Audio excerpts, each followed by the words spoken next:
Welcome, everyone, to today's podcast. And I'm really looking forward to this conversation. The guest I have today is Natalie Hawkins. And I've known Natalie now for a number of years since she commenced her role at Cronulla RSL. And just to see her absolutely bloom in this role, not only for her own personal and professional development, but bringing the journey of her connection with the community through Cronulla RSL, and of course, then enhancing the community spirit. So, Natalie is the Community Projects Manager at Cronulla RSL. Beautiful club. For those overseas listeners, it is right on the east coast border of New South Wales. It is a magnificent beach and very well known, and it is in the Shire. And if you live in Australia, you'll know that the Shire is the place to live. But, you know, the Cronulla itself is a beautiful area.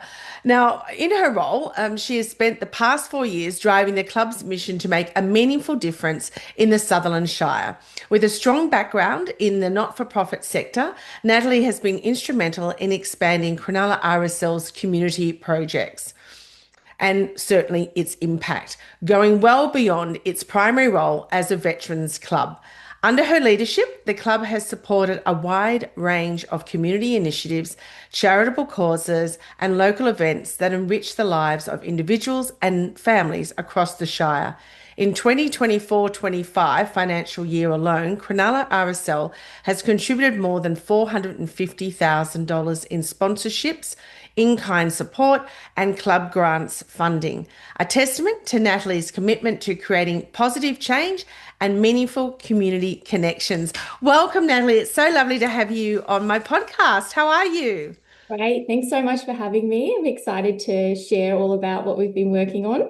Perfect. And, you know, that's what we really want to hear today, all the amazing things that you have accomplished, but also those that are coming up. Once again, for my overseas listeners, this is our summertime, so it is a peak time for people, particularly to get to the Shire area and that beautiful Cronulla beach. So let me ask you this first question to get a understand a little bit more about you, Natalie. You've been with Cronulla now for 4 years. How has your role as Community Projects Manager evolved during that time? And what have been some of the biggest changes you've seen in how the club connects with the community? Yeah, well, the story of how I got my job is actually a really lovely story in itself. I was playing hockey for the Cronulla RSL hockey team, and our CEO at the time noticed some gaps and needed things that needed help in the community space. So she was talking to the president of the hockey club, and the hockey club president went, "I know the right person." So that story in itself is a great way to the club connects with the community. Yes. And at the time, it was post-COVID, so end of 2021.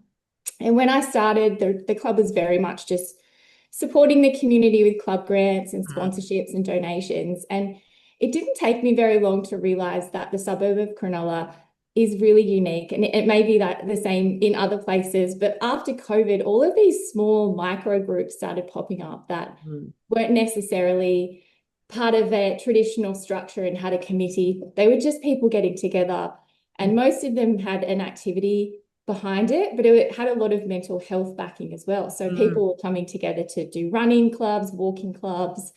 And that's something that I've really noticed a change in who we connect with, Yeah. and then also how we're engaging with them. So these clubs are all on social media. They all have their own little chat groups. So for us, they're not looking for big donations and big chunks of support like the traditional charities or groups. They're merely just looking for a place to call home and a Right. place to be seen. So we've expanded who we're supporting. It's not always those traditional offerings that you see. Mm. And we've really seen a huge uptake. Like last year, I think we had a 19% increase in the amount of little groups that were booking, which was quite significant, just having their Christmas party with us. And then that's, of course, bringing membership and that repeated loyalty. So that's probably the biggest change that I've seen. And it's amazing, isn't it? As you said, you know, coming out of COVID, we still seem to talk about, you know, it's 5 years on now, but it's that ongoing impact. But just seeing those small groups, whereas prior to COVID, it had always been that connection, particularly with registered clubs and club grants, is that connection to those more the more known charities, whether they be local or regional or, national or even overseas. But just to have these small groups, and I really love that point that you made, Natalie. It wasn't so much about having a donation, but it was a place to gather, to feel that they belong in that community, and then how that has grown, which is absolutely wonderful because everybody needs a place, don't they? And that's what clubs are. But I want to know a little bit more about you, Natalie. I mean, what originally drew you to that not-for-profit and community engagement space? And how do you bring that sense of purpose into your work here at Cronulla RSL? So community has always, it's in my DNA. So ever since I was a little girl, my parents were always volunteering and giving back. So my dad was and still is, a scout leader, and he was the commander at SES. My mum was always the canteen manager or the treasurer of the clubs that I was participating in. So from a very young age, I realized the value of giving back and contributing community. So that just felt like a natural fit for me. And then as I progressed through high school, sport was huge. So I shifted into that not-for-profit sport sector. And then working in that department, I worked under a lot of really clever people. And I learned that you can do a lot with very little, as long as you've got that sense of, you've got collaboration, you're creative, and you've got a lot of heart. So I think I can bring that into the space of having that just inbuilt nature to be part of a community, but also being really smart about how you are spending and what you can do. Yeah. And what a lovely, family. And it's more than, when I use that word tradition, it's not, it's just it's something that's been ingrained, through your parents being so heavily involved. And it's so lovely to hear scouts still exist. I was a Brownie and a Girl Guide, but you don't hear much of it anymore. I think it would be lovely if they could get out there and get away from those dreaded, visual screens, phones, young kids, but that's a whole nother story. But it really is beautiful to see that connection through your family, which once again is your community.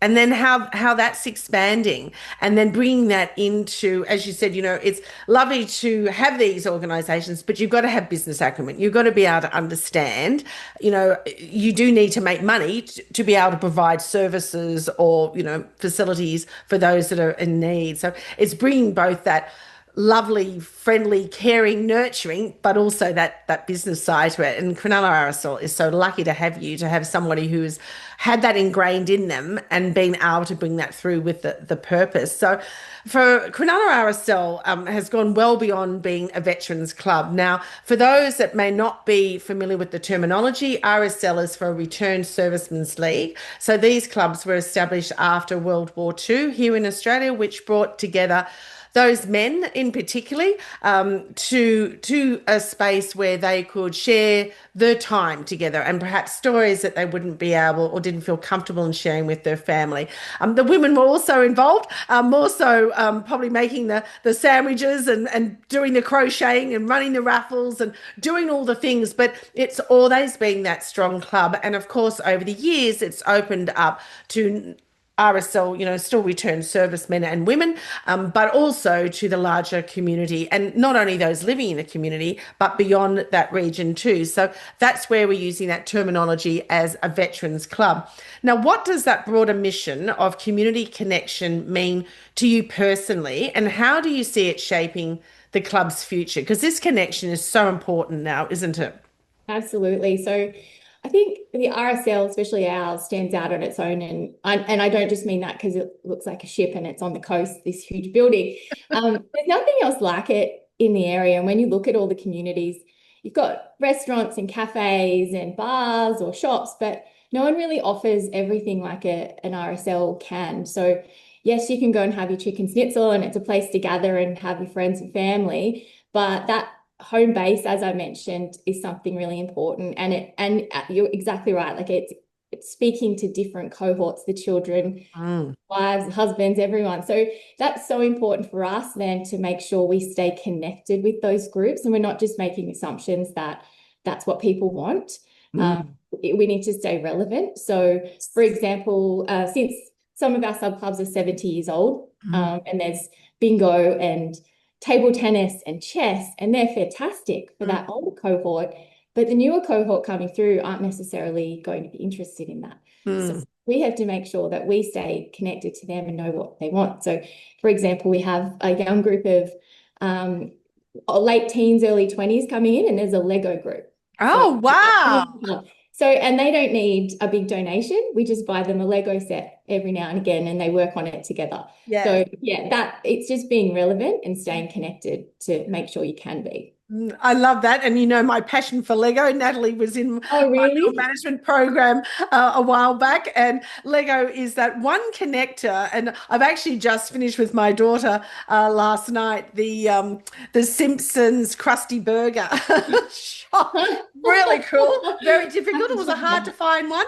Yeah. And her she's just gotten recently married in the last few weeks, Really? and her husband, it was his birthday earlier this week, and I got him with Kaylin the DeLorean, which is Oh, wow. very, very hard. Yes, yes. But, you know, amazes me. You know, Lego is one of those timeless pieces. And as we even see from the television show, it doesn't matter how young or old you are. It's once again that connector. And having that space, you're right, in a club, we've got 6 generations that are now coming through our front doors, is how do we offer them something, but also whether they are by themselves and they feel safe and secure, which they certainly do in a club. They can be from there from sun up to sundown and just have a glass of water and still be part of society. And that's the big thing, isn't it, too, Natalie? You know, it's not just being aware of these organizations, but bringing for these individuals to be sitting in that space and become aware of these community groups Yeah. that they can also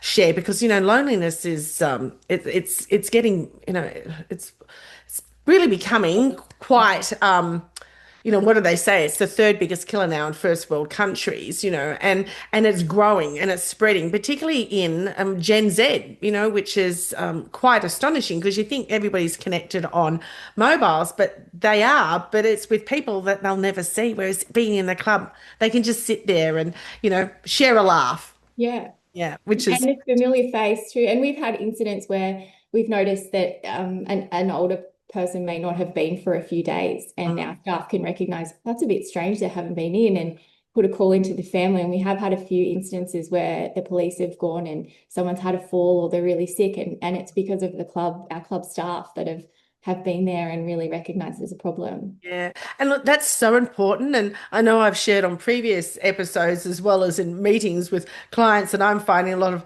my friends, you know, their parents are, you know, quite elderly because I lost my parents many years ago, but they've, you know, they haven't always been club goers, but they've always known me in the last, you know, 31 years been involved with clubs, and they're saying to their parents, you've got to join the local club, you know, join the RSL, because Michelle's always saying if you miss out or, you know, a day, you become that regular, you become that face that everybody knows, they really care for you. And that's another thing, is that connection to community that is for all age groups, but it also assures the family who may, by choice or for whatever reason, is not near them, they've got that Yeah. assurance that they're Yeah. connected to something. So Yeah. it And just, you our know, CEO, Nathan Whiteside, when he first started, one of the first things he said is you might get frustrated and you're so busy and someone comes into the club yeah, and they ask for something and you're like, oh, I'm too busy. But for that moment of that week when they come into the club, that's the most important time of their week and the thing they're excited about. So that yes. really shifted my perspective and went, right, like we're so important to people in the community. Yes, yeah, very much so. And it's that connection with another human because, you know, Yeah. it could be staying at home now. When was it? September. We caught up down at the annual RSL conference in Hobart this year, which was wonderful. And each year we always recognise venues with the Spirit of Anzac Award. Now, what that is about in brief is supporting our defence community. Can you share how these initiatives from the service recognition card to War Animal Day help keep the spirit of service and remembrance alive in the Shire? Because, of course, Cronulla won. Yes, So, we do. so give us a little bit So, about that. And, of course, include those beautiful puppy dogs that you have oh, coming of to the course. club as well. So everything that came out that we worked on in the last 12 months really came about post the inquiry into veteran suicide. Mm, We had a really good look inward and thought, what are we actually doing to support veterans? Because the stats are quite horrific. There's Mhm. 78 deaths per year, and I think that's 3 a fortnight from suicide. So we had a good look, and yes, we're a club, and as I said, you can come and have your beer and your schnitzel, but how are we going to help change those figures? Mm. Our sub branch is central and always will be central to everything that we do, but they have 250 members. And because of our proximity to the Holsworthy barracks, we know that there's 3,500 Mm. current net serving defence. Where are they? We're not Yes. connecting with them. So we were inspired by Castle Hill RSL. They implemented a veteran card. We call ours a service recognition card because it may eventually extend to first responders in the future. Hmm. So that is a member will sign up, and traditionally we were never asking this information. We're now saying, are you current or ex-serving? And if they can prove that they are, they'll get a poppy on their membership card. So Perfect. every time they transact with our staff know, oh, if they feel comfortable, they can say thank you for your service. So that small little bit of recognition can go a long way. And Yes. then that also is giving us the opportunity to get their data. We know who they are. So Mm. we can be that conduit between services in our local community, potentially businesses, Mm. but also those community groups that I was talking about, where they can go, for example, the Cronulla Gropers swim every morning at 6:30 a.m. at Bait Bay. They were just recently on a current affair if you wanted to look them up. And you can go down to the beach and have a swim, have a coffee, and have a chat every day. And you know that there's someone there. So Yes. you can have your cup filled. You're not waiting in a big line for DVA support. You can instantly go and get that support. So that's where a lot of that work came from, is that thinking that the club can do so much more. Uh, Yes. and we can also advise them of those little services that they can get locally. Mm. And then also from that, we've really been trying to strengthen our connections with our community, in particular the defence community. So I'm working really hard to tap into those Holsworthy units and barracks Mm. and try and find out what they need and how can we be relevant. And coming out of that, we've had a really great connection with a dog handler from 2 Commando Regiment. Mhm. So he was actually looking for somewhere to commemorate Anzac Day, and he couldn't get into any clubs. So he's speaking to Sue McNeil through Cora Rinaldi, our president. Sue was our former CEO. And she went, what? Why can't you get into any clubs on Anzac Day? And invited him in. His name was Maddock, and he became our first veteran retired service dog, retired military working dog who got his own membership card. And from that day, we then learnt that those dogs get limited support when they retire from the Defence Force. The duty of care ends when they retire. So the family that takes them in is responsible for all of their costs associated with the ongoing care. And at the time, the dogs are around 8, 9, and they're too old for pet insurance. So Mm. those conversations directly with the unit has given us the knowledge of what they need. So from that, we've now fundraising on Anzac Day every year with Two Up. The funds go towards dogs who are impacted by war, including those military dogs. We've learned all about War Animal Day, which is something that we now implement every year. Right. Mm. And we're really taking the conversation to the next level. We're working with our member for Cook, Simon Kennedy, to take that conversation further up the line, because it is those local families that take the dogs in. So Right. it's $3,000 a year we've estimated, and it's about $5,000 when they get out. So the cost is Mm. quite huge. Yes. And then also from those conversations, we've just recognized that we can make assumptions of what the modern contemporary veteran wants, but what they really want is to do crazy things. So we've got a run coming up called Weight of War. And everyone that has signed up will be running in a weight vest and their budgie smugglers around the coast of Cronulla, all to raise funds for like organisations that assist when veterans are transitioning. So it all comes back to that connection and Yes. having the conversations and being relevant. And thank you for sharing that. I mean, it's beautiful, both from the weighted vest with the budgie smugglers. That'll be an interesting run. But also about the puppy dogs. And you're right. It's not until you meet people and have that conversation, and like Sue did at the time, like, well, hey, why can't you? Like, yeah, Yeah. here we are. Just go. And I've been at your club when the puppy dog has been there, and it is gorgeous. And everybody, it's that breaking of of being by yourself. Like you can talk to a dog, and that makes such a difference. You know, my son was impacted horrifically from PTSD, and with him, with his role as a senior officer in boats party in the Navy for a number of years, and just his two dogs, the difference it made, and the conversations, because people will have the dog and will talk to the dog. It just broke, you know, particularly in those early days, it just made them feel seen, but they could participate as much as they wanted to into the conversation because the Yeah. conversation was directed at the dogs. And I know when I'm at your club, I see that all the time. And I think it's probably even more so since COVID. You've seen so many people now that really relate to puppy dogs. I've had cats, but I'm not a big cat lover, so we'll just stick on the puppy dogs at this stage. How much they just connect with people, and they truly love the handlers, you know, both in military service but also at home. So it's lovely to see them at the club. Yeah. You know, do you feel people actually ask Natalie, oh, when are the dogs going to be here? You know, when can we see them? No, but they not necessarily. I think they understand that it's not always. I think we've had one or two phone calls where people ring up and say, "Your dog wasn't here." Well, it's not here. He has his own house, but the impact that when he is there, like Anzac Day is incredibly busy, Mhm. especially two up on the green. And he's out there in the middle with his handler throwing up the coins, and it's just a sense of calm. So Yes, yeah. yeah, and it's really important to support those families too, because you imagine if you've retired, your dog gets unwell, which we've had another dog we support, Aslan. He Mm. had cancer, and his owner was up for like thousands of dollars worth of Yes. treatment, and where do you get that money from? You have no support.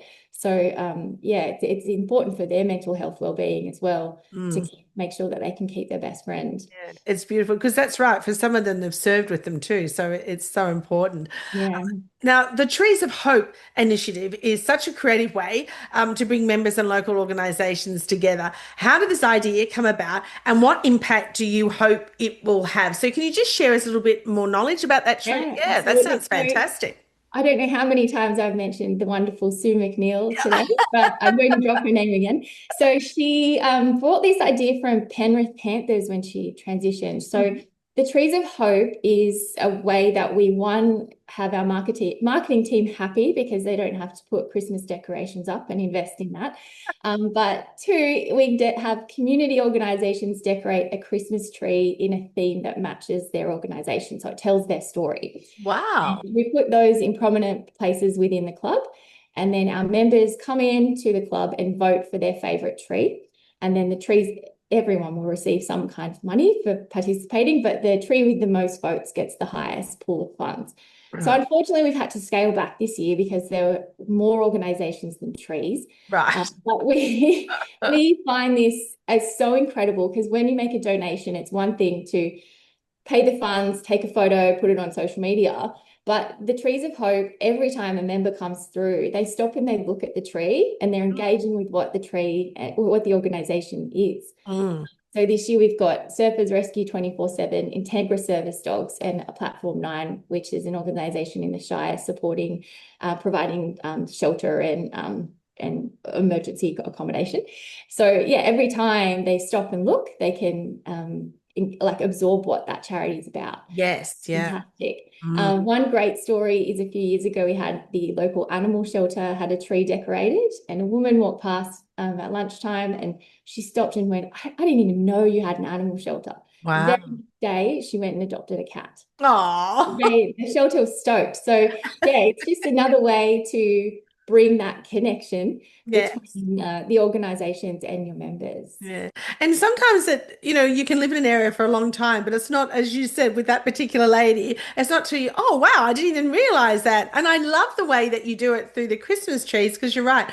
Decorations cost a phenomenal amount of money and it takes a lot of time to put them up and take them Yeah. down and then to store them. So to have this idea is just beautiful that people have got that opportunity to share what they do in the community and then for it to grow from there.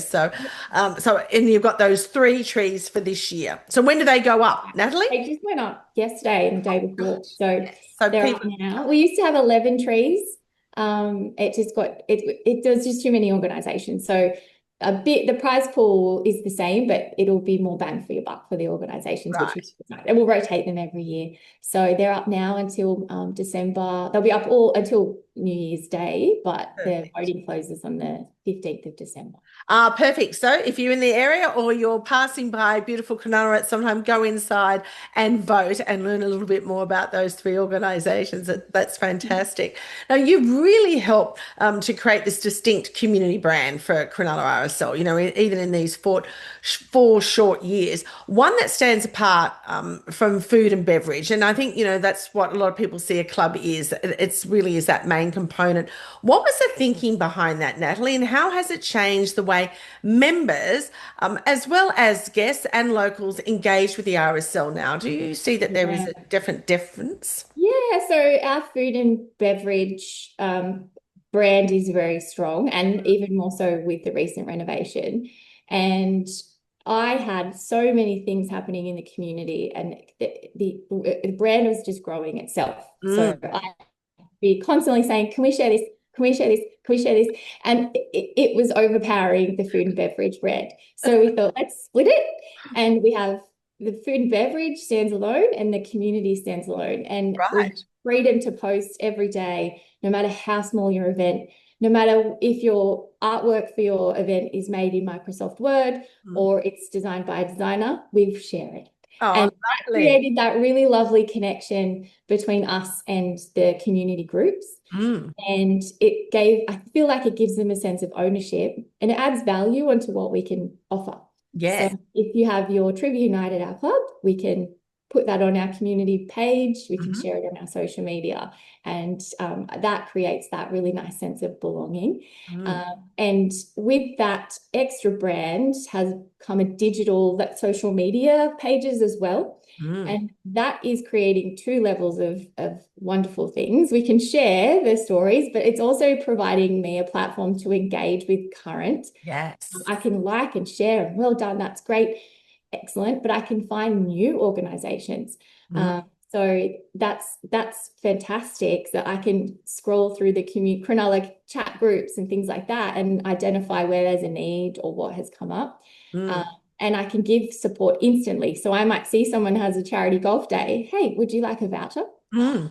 Fantastic. Yes. Yeah. It's just adding that it's something so small for us, but Mm. is so important and provides so much benefit to the Yeah. community.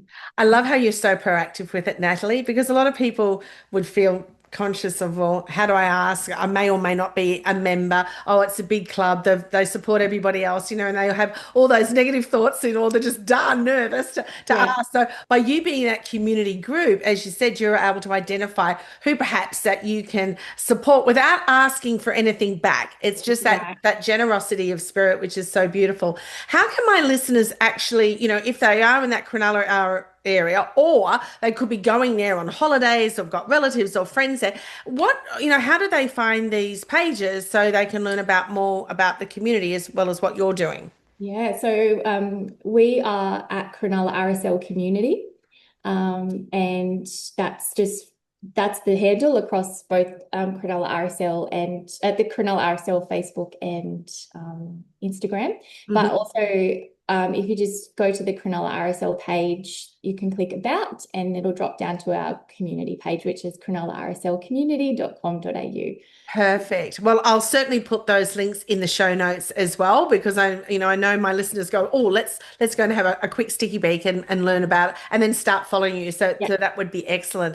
And once again, it's using that power of social media, but it's not just about what you do, it's about what all these little groups can do and also probably how they can connect. Because sometimes I think, gee, if A only knew what B was doing, they could be absolute dynamos and become a C, or that D or that big part, and they can create this spectacular, whatever it is, community event by working together. So yeah, I love that. So Cronulla RSL story stretches back to 1942, from Saturday night socials and smuggled poker machines to today's iconic beachside venue. How do you ensure that the club's modern initiatives still honour that rich heritage and the people who built it? Because that is so important, isn't it? Yeah, so of course we still maintain the traditional elements like the ode every day, and we honour commemorative events. And we do have some small things scattered around the venue, images, paintings. We're working with our sub-branch at the moment on a memorabilia cabinet, Mm-hmm. but we've recently rebranded, as you mentioned, and the renovation. So it's a really hard balancing act to keep it looking fresh and current and keeping that the recognition side alive. So we've created a podcast, which is a time capsule for us to tell the history of the club and capture stories of the people who built it, which is really fantastic, and we can preserve that for generations. Mm. And we made a podcast recently about Beryl Bonfield, who is the most decorated female sub-branch veteran. Right. She served in World War II. She had a very interesting story with a plane with wooden wings. And she ultimately became the matron of Sutherland Hospital. So we made Gosh. a podcast about her. And then during the renovation, Sue McNeil again, thought, let's name our restaurant that. So we've named the restaurant Bonfield. Right. And that story can be shared every time someone mentions her name now, reads the menu. And we're working with local units to try and bring that relevant contemporary defence into the club. So there's so much World War II and World War One. I'm really wanting to focus on 1990 onwards. Yes. So we're going to start introducing, we've got in our club some really great images blown up on the wall of, there's one of Gunnamatta Bay, a music festival in the 70s. We've got board riders from the 50s. So people walk in and go, that's my grandma, or that's me. So I'd really like to do that, but for defence. So those that are serving can bring their family in or have served and say, oh, that's my unit. And we're educating the community on who is in their area. Yeah. And it's important to look back and respect and honor those past who, through those different and various theaters of war. But it really is key to engage those younger men and women that are in our forces today that we don't see enough of. And I love that, having the pictures. And, I lived out in the country and going to a city school. A lot of my friends were from Cronulla. So I remember there was one night, it was a Thursday night, and we all went down to Cronulla Beach, and this must have been about 1977. It was pitch dark, and they put up some spotties. It was a really hot night. They put up spotties, and it was sand. So you had none of those shops where they are today. Cronulla RSL was up there on the hill, and we were all underage, and we all went swimming. And when I think about it now, like, absolutely horrified. There's no way of my child saying you're swimming at 9 o'clock at night in pitch dark. But it was just this beautiful sense, and I think that's that opportunity and remembrance part of Cronulla, that it's that beautiful stretch of beach, and then having the RSL there at the top, and part of that parkway, it really is spectacular. And you're right, those photographs would really bring back the joy, but also that recognition for those veterans and saying, hey, I'm really proud of what I've done, because I think that's the thing. They need to be proud of what they do, and see that people are proud of them. Yeah, absolutely. And lest we forget, we shouldn't forget. Yes, yeah, we shouldn't. So, look, my final question, Natalie, because I know we could talk for ages because you've got so much to share, is finally, when you think about the next few years, what's your vision for the role of Cronulla RSL can play in shaping a stronger, more connected Sutherland Shire community? Yeah, so again, it's relevance. It's we have to know what our community is up to and what they're doing. And one thing is that shifting aging population. As I mentioned before, yes, table tennis is excellent, chess is excellent for the current cohort, but that cohort coming through is not necessarily going to be interested in those activities, and nor are they willing to volunteer their time, which is something that's really standing out at the moment. And those smaller groups that are expanding don't have a structure, they don't have a constitution, and there's no AGM. So we really have to make sure that we're embracing that change and we're not pushing them away, we're bringing them in. So, for example, our over 55s club has 300 members. But there's a women's group in the Shire called Wandering Women that has 6,000 members, and they operate out of Facebook. Wow. So you just have to have your finger on the pulse and understand where the community is and how they're engaging. So to make sure we are that central hub and to utilize that unique element that we have that no one else can.